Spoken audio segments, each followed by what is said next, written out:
The NFC Championship is just what three sleeps away. I don't know, but one for me probably because I'm already stressed the hell out. All right, this is Tuna and the Sheriff. I am Sheriff Joe Bags, and joining me, of course, Tuna. Good morning, Tuna.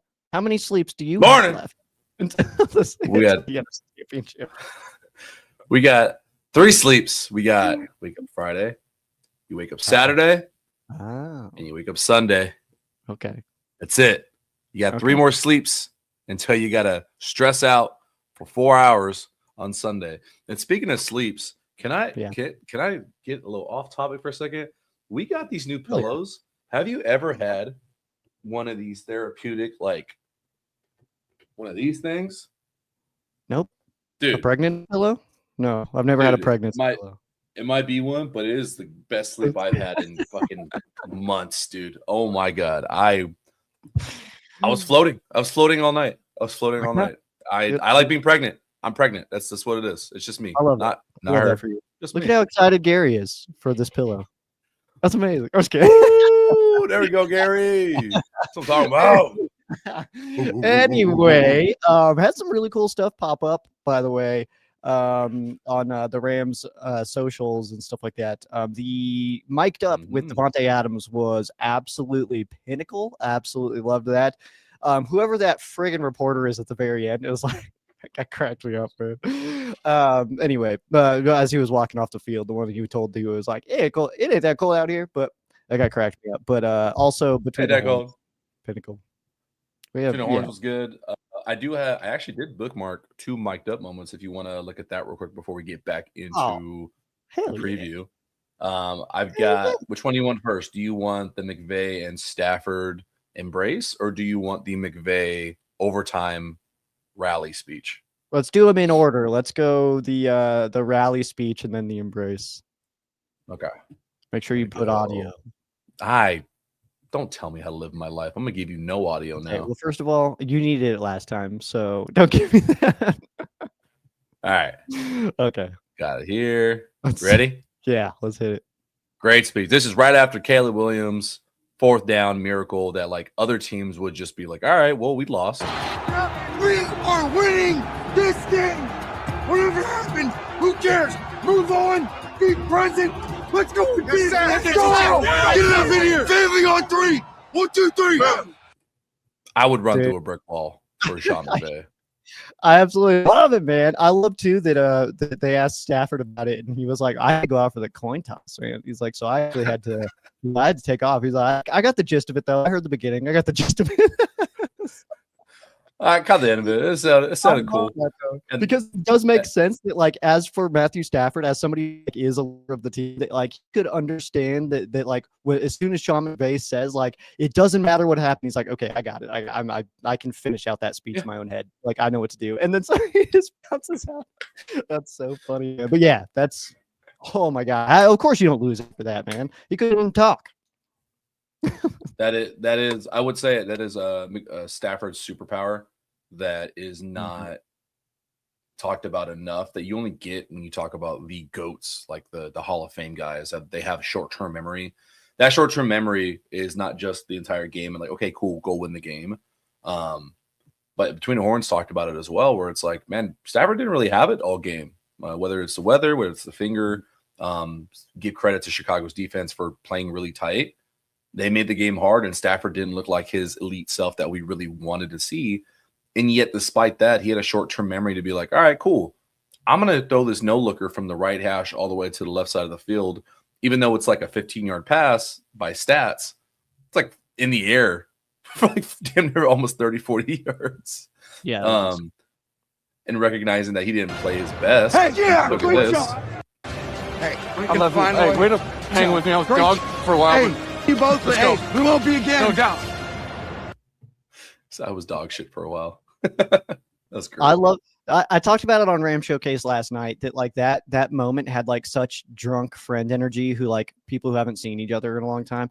And it was like one of those like, it's like, dude, I'm sorry, man. I gotta be better at reaching out, man. I'm having a blast with you, man. We gotta hang out more. And it's like, no, man. Phones work both ways, man. I gotta be the better friend. It's like that's how that felt to me. It's so That's funny. literally I was gonna go nerdy. I was gonna go. Takes me back to the Warzone days, like Call of Duty Warzone, and you and your three buddies are just screaming at each other. This is why you suck. I hate playing with you for 45 minutes, and then you win. You're like, man, we're the best team ever. We're so good.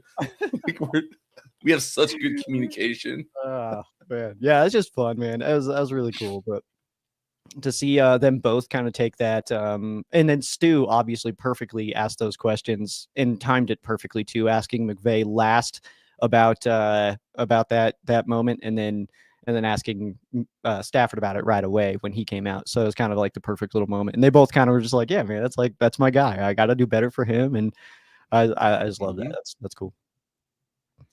All right, this team continuation.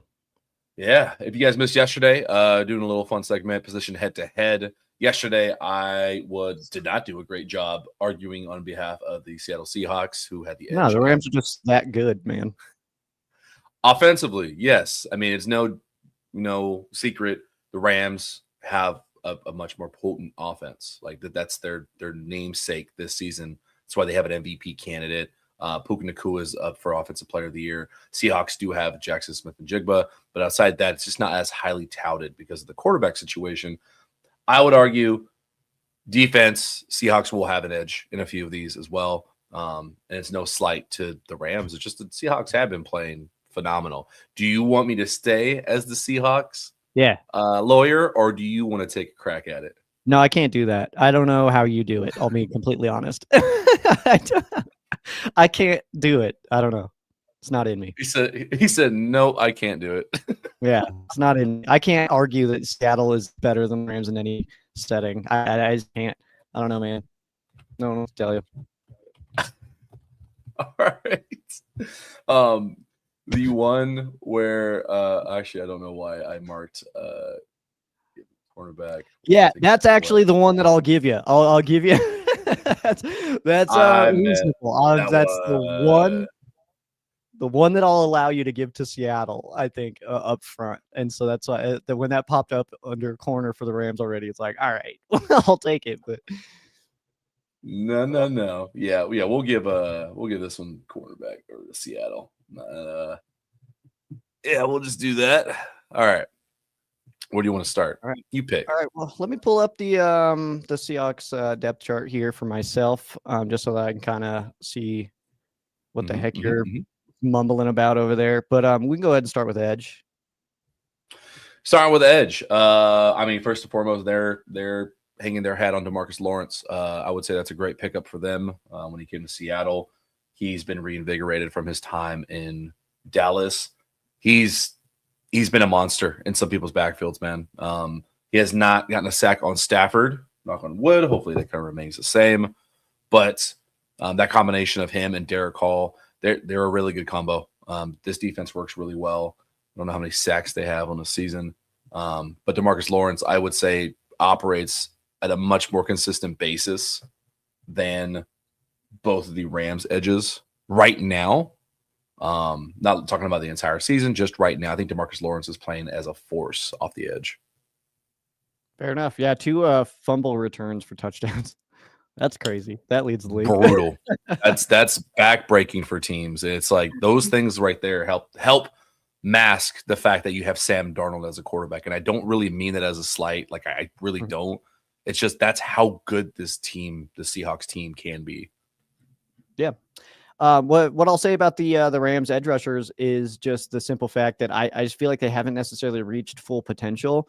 But I mean, 12 sacks for BY and 7.5 for V8. I mean, the numbers are certainly there over the Seahawks. It just feels too like they haven't necessarily been up to their maximum potential, and it feels like that can happen at any moment. And when you're playing against a quarterback like Sam Darnold, that can certainly, be a factor considering how long he tends to hold the ball in certain situations. If your coverage is looking all right, then your rusher should be able to just tee off and kind of just create some madness in the backfield there. But BY alone on the season that he had, I mean, I understand what the impact of somebody like Lawrence coming to the Seattle Seahawks is. But I think BY alone, I think, exceeded all expectations. And then Jared Verse, just I would still say he's on that potential side, but he impacts the hell out of some plays, man. If you're paying attention to everything, not just box scores. I think that he's doing an incredible job still, and does get after the quarterback. It just seems like when he's free running, that's when the ball's gone. So people don't like to get hit by Jared, and understandably so. But I would give the edge to the Rams here for sure. I mean, what else would you say? I would give the edge to. How about we do this? I think both edge units are fucking incredible. I think they are the strength of the offensive, both defensive lines. I disagree. No, I lied. That's the strength of the Rams defensive line. It is not the strength of theirs. Yeah. Do we want to be nice to give one to both? Like, hey, they're both really good. I would say no. I would say give this one to the Rams and then give interior to the Seahawks. Okay, I think I'm glad you helped put because the DeMarcus Lawrence has 6 sacks and Hall is not in the top 5 for the team.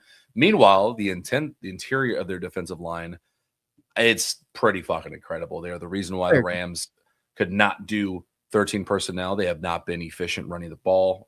They were not efficient running the ball against Seattle week 16. Leonard Williams has 7 sacks. Byron Murphy has 7 sacks. They muck up everything. They're the reason why Mike McDonald's defense has just been brutalizing people lately. Yeah, absolutely, man. In interior D line for Seattle is absolutely phenomenal. Williams and Murphy together, man. Those guys are very good. I think Kobe Turner is slowly turning into a household name. I think that he's kind of just becoming that. Not only is he an absolute monster out there on the field, but he's also just like kind of in the public eye a little bit. You know what I mean? So he kind of just he's out there. He's on these TV shows and stuff like that, and he is becoming a noticeable, recognizable Ram. And I think that's awesome. And for our perspective, he is also, quite the monster up front. Braden Fisk, Poona Ford. I think that Poona Ford is in for potentially an interesting game. It seems like he's being talked about a lot this week. Former Seahawk, of course, stuff like that. So I don't know. I really like our guys. I really like our interior guys with, Kobe, Poona, Braden.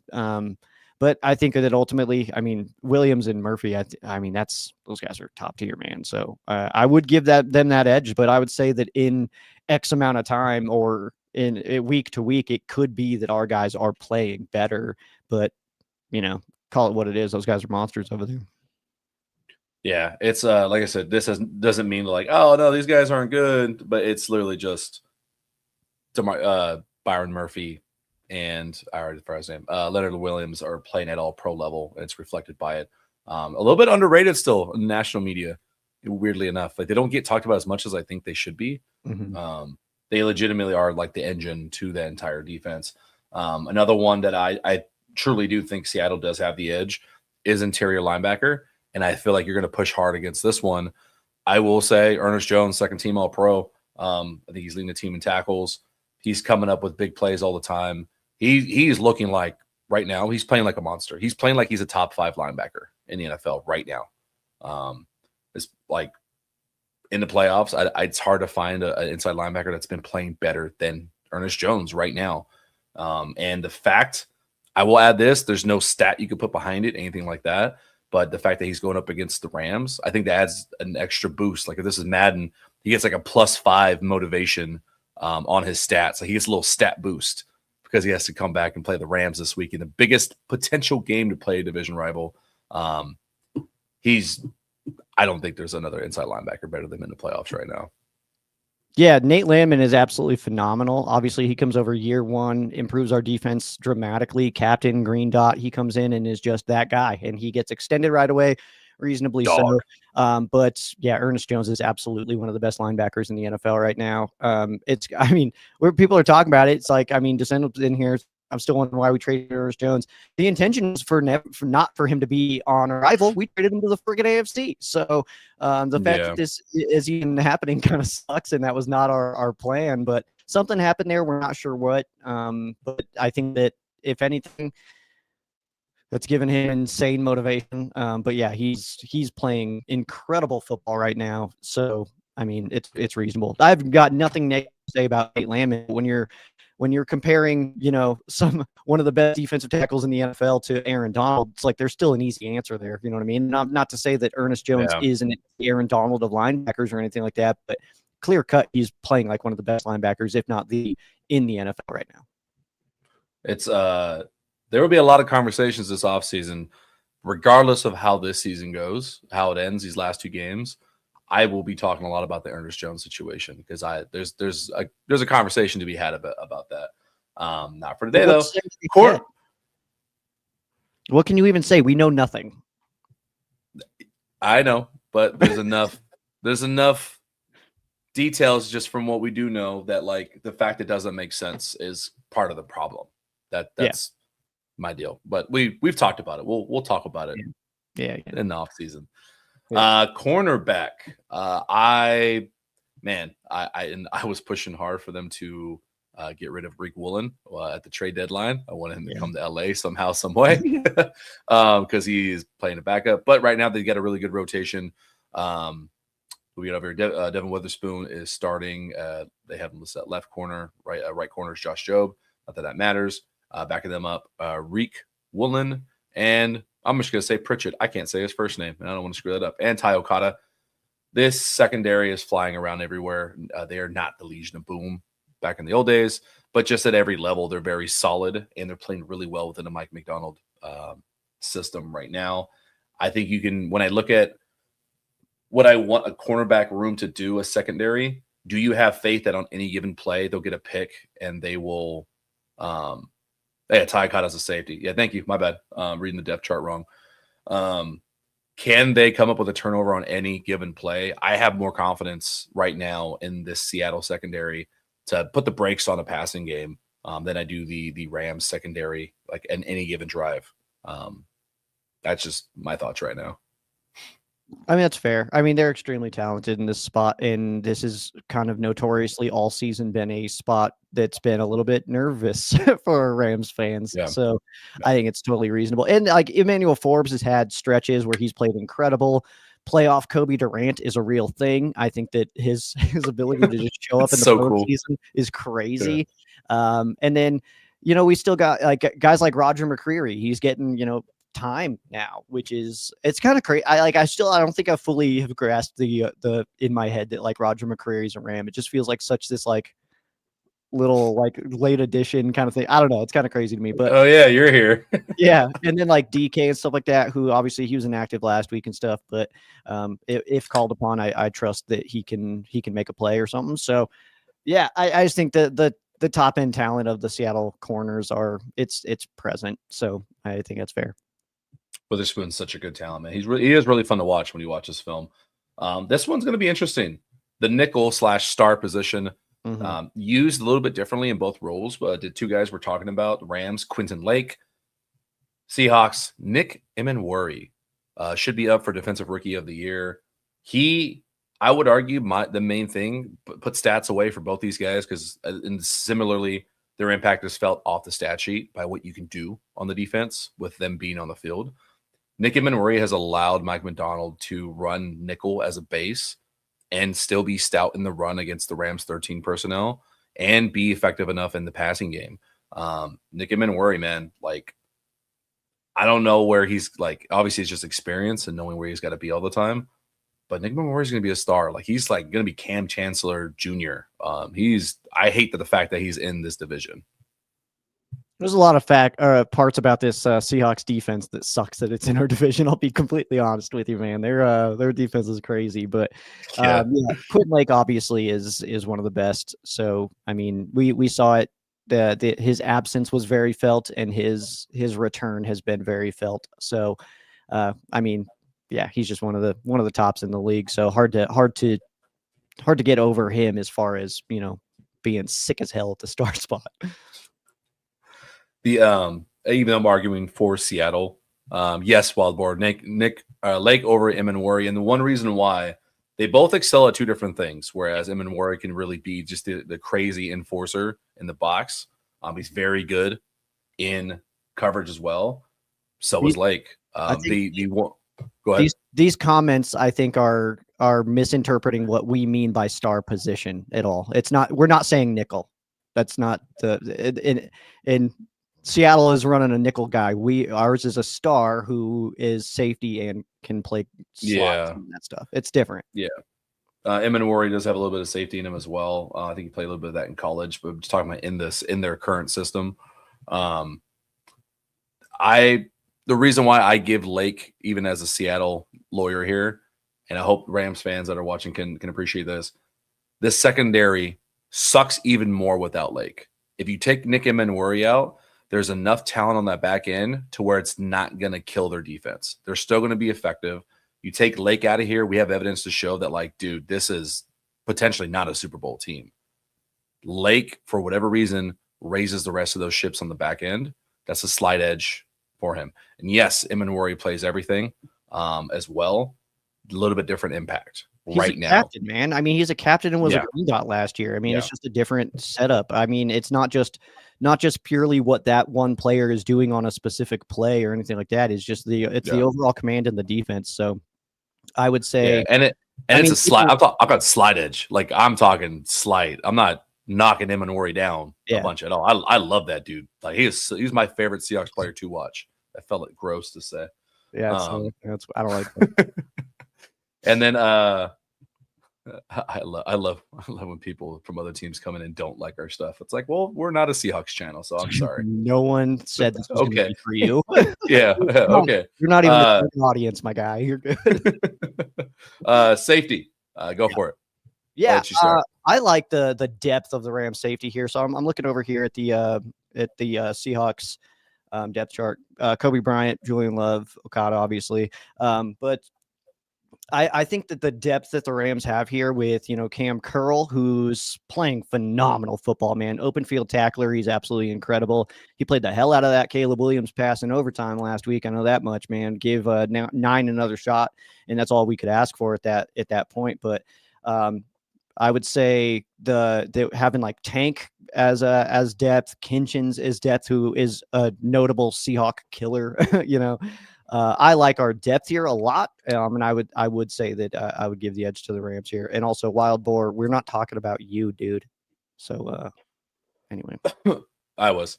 I was. Safety. I would say, if I'm going to highlight one safety from the Seahawks, to be Julian Love. Julian Love, he epitomizes that quote. He ain't always there when you call, but he's always on time. Every time I'm watching a Seahawks game and it seems they need a play to be made in the secondary, you can count on Julian Love to be around the ball. I love that they went and got him. He's from New York, right? He was originally a Giant. I absolutely love watching Julian Love play. As much as depth as the Rams have, as a whole, this secondary, I think, just plays better right now. Like, they're just like in sync in Seattle. I almost want to let the fans decide this one, because I really don't know where to go between these two, because I do feel strongly about the Rams safety group too. Yeah, I mean, I personally, I don't think it's that close. I don't think it's as close as you're giving it, just with Jordan Love. I think our depth and the top end is better, but I don't know. Joseph has spoken. Yeah. All right. All right. Here, obviously, we're going it's Shula versus McDonald, right? Is that your argument? Okay. Yeah. McDonald is, I mean, he's probably coach of the year. Yeah. He's done some absolutely unreal things there for Seattle. Everybody kind of had them pegged as like a team that maybe would be not great this year, and I think that they've kind of proven that wrong dramatically. So yeah, it's hard for me to say that Shula, who I really like, it's hard for me to say that he's better than McDonald. I just don't think that's reasonable. So I know I'm supposed to argue for the Rams, and I just didn't do that. But yeah, just don't want to waste time. No, absolutely. Right there with you. McDonald's there. So recap this thing real quick. I would say emphasis leads to, we all believe the Rams have a better offense, even though some positions edge them out just slightly. I mean, the eye test tells you too, Seattle has the better defense overall. I would argue. Gonna be fun, man. This is if anybody wants to argue against it, again, 1 point and 1 yard separates these two teams in their two matchups, and their record against the rest of the league is just not even fair. We went over round 1 a little bit before. We can briefly touch on round 2, the last time that these two faced off. We don't have to get super into it since we have about 5 or 6 minutes left here, but I'll let you kind of yap about this game a little bit, bro. It's crazy how even everything has been when it comes to Rams Seahawks. You can even look at the all-time series dating back to 76, and the Seahawks lead the all-time series 29-28. I think that's the number. It's only 1 point. Shit. It's crazy, man. You can tie it up all time with a win. And yeah, then you say like 1 point difference this year head to head, 1 yard difference. And that's also if you only take offensive yards and add them up, and then also all purpose yards and add them up, it's still 1 yard difference no matter which way you add it. So it's kind of crazy to see, man, that how even it's been. Truly can go either way. But that last game, obviously they didn't really seem to care if we threw it all over them. They just didn't want to let us run. Kyron, I believe, had 70 in that game, but Stafford went off for about 450. So, yeah, we'll see how their defensive approach is for this game. But I think it's one of those, I'm kind of hammering it all week. It feels like one of those games where into the second quarter, we're still just going to be feeling them out. And that's when adjustments are going to start to get made. And then at a halftime, I think is when we're going to really see each team settle into what they want to do. Do you think do you think this is a high scoring game? Do you think this is more like the first game or second game? Dude, I go back and forth, man, for no reason at all. Like this game should be like how the last game went, 38-37. But I feel like for no reason at all, it's gonna be like 16-6. You know, it's gonna be like, what the hell was that? Like, for no reason, you know. I don't know why. Hell no, man. I agree with Wild Boar here. This is the Super Bowl. Like, yeah, it's not even from like you just all the talent stuff, all the how good the last 4 teams are. Ignore the Bo Nix thing and Drake May. It's just the hype leading up to it. Like the first 2 games, the division, the fact that these 2 teams like were point differential, the 2 best teams in the league. Like this is the fucking Super Bowl, man. And this box score makes 0 fucking sense. Rams had the ball for an entire extra quarter. Stafford was damn near perfect on the day. It's just those yards per carry, man. Yards per carry, they could not run the ball effectively. And we'll talk about it in depth tomorrow on our next show. About what really happened and what needs to happen, because we got 2 days of just straight up, all right, let's be internet nerds and tell you what we think about this game goes. I have a question though. Yes. Okay, first of all, yes. Adams and Lake didn't play in that game, but I have a question. Should I wear my yellow Sheriff Joe Bags jersey that I wore last week, or do I wear my Greg Zuerlein jersey, man? It's the one that he wore on media day leading up to Super Bowl 53. I've never worn it. He is the last gentleman that's ever worn that. I need help, man. I think leave that for the fans, man. I think we got to put a poll. I think you got to have them decide by end of Friday what you're wearing. Go topless. Don't have to tell me twice. All right, let's do it. Sold American. Joe's going topless. Yeah. One thing I do want to ask before we get out of here, though, when we figure out what we're fading off to, do you think they can get Sam Darnold rattled again? And we'll probably talk about this more in depth tomorrow. But do you think that's a real thing, or do you think this is going to be like, don't count on having one person play bad? You're just going to have to fucking play elite, like better than them, if that makes any sense. Fair. But also, I'm not convinced yet that playoff Sam Darnold is going to be able to handle pressure. His last 2 playoff games, one of them was to us, where he got absolutely smoked, and it was all bad news Bears. But and then last week, 0 pressure situations. They had more points than the 49ers ended with 12 seconds into the game. So there was 0 pressure on Sam Darnold. I'm still not convinced that he can handle it. So I do think that we can get after it. I hope that's the case. Praying Mantis, thanks for tuning in and being a very charitable Seahawks fan. Yes. I think we are going to all need to see cardiologists after this game for good and bad reasons. It's going to be really brutal. I think we'll start off tomorrow's show with that is how do the Rams can get to Sam Darnold again in that, because it is going to be a chess match, and I'm really excited to see what Shula can draw up. Yeah, man. What about let's fit off in distance this way. You want to list off some I don't know how many jerseys you have. Do you have any like I have a billion weird jerseys? Yeah. What weird jerseys do you have? I have like I don't know, dude. That's about it. Do I start with the weirdest one, or do I go like do I save that a little bit? Up to you, whatever you want. I'll just start with that one then. I've got a Michael Sam Rams jersey. Solid. I got a Super Bowl champion Johnny Hecker jersey sitting in the closet. Solid. I've got the old school Mark Bulger. That's a good one. Oh, I would love that one. Now, thanks to our good friend Chris, I have a Rams Baker Mayfield jersey. Hell yeah. I've got a Cortland Finnegan. Fuck, these are such good ones. This is a fun one, man. Non-Rams, sitting at home in Stockton, I have a Bumblebee Antonio Brown jersey. Nice. Oh, dude, Chris is a Jared Cook. Oh my God, that's awesome, man. That's awesome. I've got a Janoris Jenkins. Ooh. Mm-hmm. Do you now? Yeah, I do. Tavon Austin, Janoris Jenkins. Trying to just think of what's in my closet right now. I've got Texas A&M, Johnny Manziel. That one's pretty fire. Oh Jesus! I got a Patrick Wall Avs jersey.